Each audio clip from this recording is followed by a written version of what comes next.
Cell of immunity, प्रतिरक्षी कोशिकाएं। आज हम देखेंगे कि प्रतिरक्षा तंत्र जो कि इम्यून सिस्टम होता है उसमें बहुत सारी प्रतिरक्षी कोशिकाएं होती हैं जो कि हमारे प्रतिरक्षा तंत्र को या इम्यून सिस्टम को बनाए रखती हैं। फर्स्ट है मैक्रोफेज। ये हिस्टियोसाइट भी कहलाती हैं और ये अस्थि मज्जा में जो प्रिकसर सेल्स होती हैं, पूर्ववर्ती कोशिकाएं होती हैं, उनसे बनती हैं। कुछ समय तक ये मोनोसाइट्स के समान रक्त में घूमती हैं और फिर ये मैक्रोफेज संयोजी ऊतक में प्रवेश कर जाती हैं। मैक्रोफेजेज की अगर हम बात करें तो ये दो प्रकार की होती हैं, एक फिक्स्ड और दूसरी वंडरिंग। एक स्थिर और दूसरी भ्रमणशील। जो वंडरिंग मैक्रोफेज होती हैं वो ओवल शेप होती हैं, जबकि जो फिक्स्ड मैक्रोफेज होती हैं ये अनियमित आकृति की होती हैं तथा इनकी परिधि पर लंबे कोशिकीय द्रव्यीय प्रवर्ध निकले रहते हैं। मैक्रोफेजेज के अगर कोशिका द्रव में देखें तो सामान्य कोशिका की भांति इसमें गोल्जी बॉडी, माइटोकॉन्ड्रिया, लाइसोसोम्स व इसके अंदर दोनों प्रकार की रफ और स्मूथ ईआर एंडोप्लाज्मिक रेटिकुलम पाई जाती हैं। इनका केंद्रक छोटा व गोल होता है। इसका मुख्य कार्य फैगोसाइटोसिस होता है, भक्षाणु क्षण होता है। ये सुरक्षा के साथ साथ सफाई से मतलब है कि मृत पदार्थों के निष्पादन का कार्य भी ये करती हैं।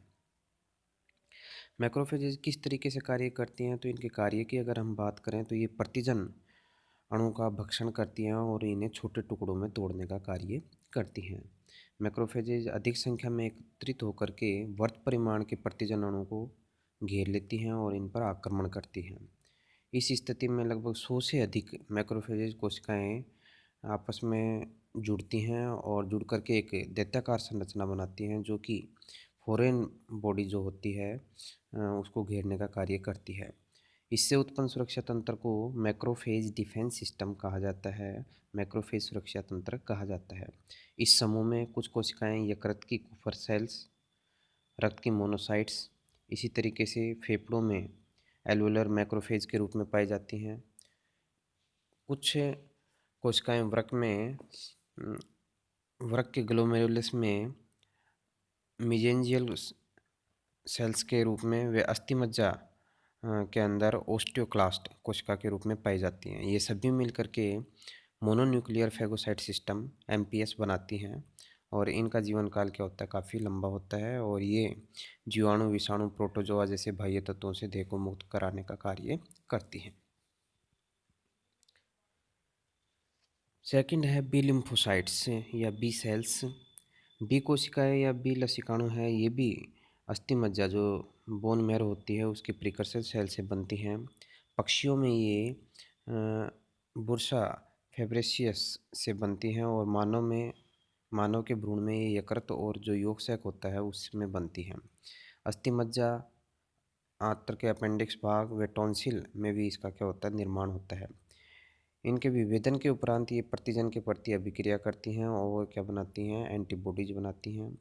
ये विशिष्ट प्लाज्मा कोशिकाओं में विभेदित होकर के भारी मात्रा में प्रतिरक्षी बनाती हैं। जैसा कि हम जानते हैं एंटीजन बहुत सारी संख्या में होते हैं और विभिन्न प्रकार के होते हैं, तो इस तरीके से प्रत्येक एंटीजन के लिए एक विशिष्ट एंटीबॉडी का होना आवश्यक होता है या स्वाभाविक है। इस तरीके से हम देखेंगे कि एंटीबॉडी का जो निर्माण इस तरीके से हम देखेंगे कि एंटीबॉडी निर्माणी जो लिम्फोसाइट्स हैं इनकी भूमिका महत्वपूर्ण होती है क्या बनने में, विशिष्ट प्रकार के एंटीबॉडी बनाने में। अलग अलग प्रकार के एंटीजन के लिए अलग अलग प्रकार के जो एंटीबॉडी बनाए जाएंगे वो इन लसिका कोशिकाओं के द्वारा ही बनाए जाते हैं। बी कोशिकाओं द्वारा इम्यूनोग्लोबिन अणुओं का निर्माण किया जाता है तथा ये अणु बी कोशिका की सतह पर उपस्थित होते हैं और विभिन्न एंटीजन के अणु इन सतही एंटीबॉडीज के संपर्क में आते हैं, लेकिन केवल वे ही विशिष्ट एंटीजन अणु इससे प्रतिक्रिया करते हैं जो पारस्परिक संरचनात्मक संपर्क स्थापित करने में सक्षम होते हैं या यूं कहें कि एक दूसरे से फिट हो जाते हैं।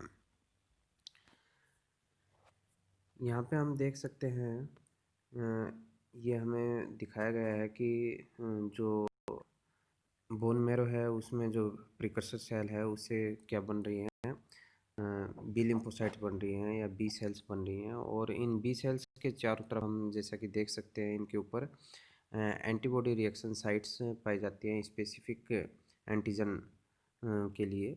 यहाँ एंटीजेनिक डिटर्मिनेंट्स के लिए क्या होते हैं, इसके ऊपर एक विशेष स्थल पाए जाते हैं, और इन विशिष्ट स्थानों के ऊपर एंटीजन आके जुड़ते हैं, और जैसे ही एंटीजन आके जुड़ते हैं तो इस बी सेल्स को ये प्रेरित करते हैं, और ये बीटा लिम्फोसाइट्स है ये विभाजित हो जाती है, और विभाजित होकर के क्या बना लेती है, प्लाज्मा सेल्स बना लेती है, बहुत सारी प्लाज्मा कोशिकाएं बना लेती हैं। इन्हें हम क्लोन कहते हैं क्योंकि ये सभी कोशिकाएं संरचना में कैसी होती है, संरचना और कार्य में एकदम समान होती हैं, समरूपी होती हैं। और ये क्लोन कोशिकाएं भी अपनी जनन कोशिका की तरह ही क्या बनाती है, विशिष्ट प्रकार के एंटीबॉडी का निर्माण भारी मात्रा में करती हैं। इस प्रकार के एंटीबॉडी निर्माण को हम क्लोनल सिलेक्शन मेथड्स कहते हैं या चयनित क्लोनल विधि कहते हैं।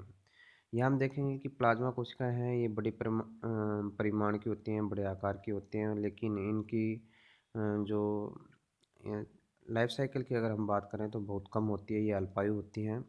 रक्त व दैहिक द्रव्यों में उपस्थित एंटीबॉडी का अधिकांश भाग इन्हीं कोशिकाओं के द्वारा निर्मित किया जाता है, या यूँ कहें कि इन प्लाज्मा कोशिकाओं के द्वारा ही अधिकांश मात्रा में एंटीबॉडी का निर्माण किया जाता है। इसके अलावा हम देखेंगे कि कुछ जो बी कोशिकाएं हैं ये एंटीजन से प्रतिक्रिया तो करती हैं, किंतु ये प्लाज्मा कोशिकाओं में विभेदित नहीं होती हैं, और ये लसिका कोशिकाओं में बनी रहती हैं, और इन्हें क्या बोला जाता है, स्मृति कोशिकाएं या मेमोरी सेल बोला जाता है। स्मृति कोशिकाएं शरीर में प्लाज्मा कोशिका की तुलना में अधिक समय तक रहते हैं, तथा उसी विशेष एंटीजन के देह में दोबारा प्रवेश करने पर ये शीघ्रता से क्या करते हैं, प्रतिक्रिया करती हैं, या यूँ कहें कि द्वितीय प्रकार की प्रतिरक्षा अभिक्रिया ये प्रारंभ करती हैं। नेक्स्ट है टी लिम्फोसाइट्स या टी सेल्स। बी कोशिकाओं की भांति टी लिम्फोसाइट्स या टी सेल्स भी अस्थि मज्जा की जो प्रिकर्सर सेल होती हैं, पूर्वगामी कोशिकाएं होती हैं, उनके अंदर बनती हैं, उनसे बनती हैं, किंतु इनका विभेदन और परिपक्वन कहाँ होता है, थाइमस ग्लैंड में होता है। इसी कारण से इसे टी कोशिका कहा जाता है या टी लिम्फोसाइट्स कहा जाता है।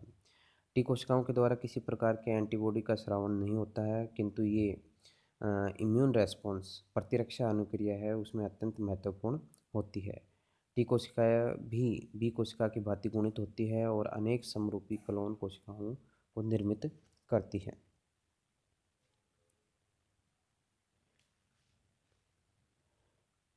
कार्य के अनुरूप हम देखेंगे कि टी कोशिकाएं हैं ये क्या होती हैं। विभिन्न प्रकार की टी कोशिकाएं देखी जा सकती हैं, जैसे सुग्राहित टी कोशिका, सेंसिटाइज्ड टी सेल। एंटीजन से अभिक्रिया करने वाली जो टी सेल्स होती हैं उन्हें क्या बोला जाता है, सेंसिटाइज्ड टी सेल कहा जाता है।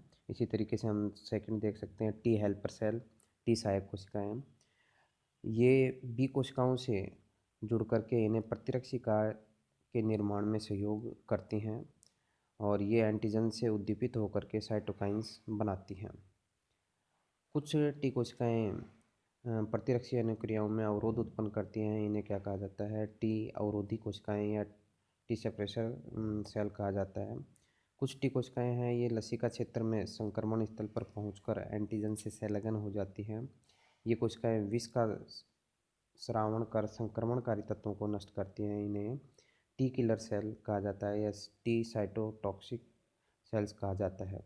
ये विषाणु, जीवाणु व परजीवियों से क्या करती हैं, रक्षा का कार्य करती हैं तथा ट्यूमर बनने से रोकती हैं।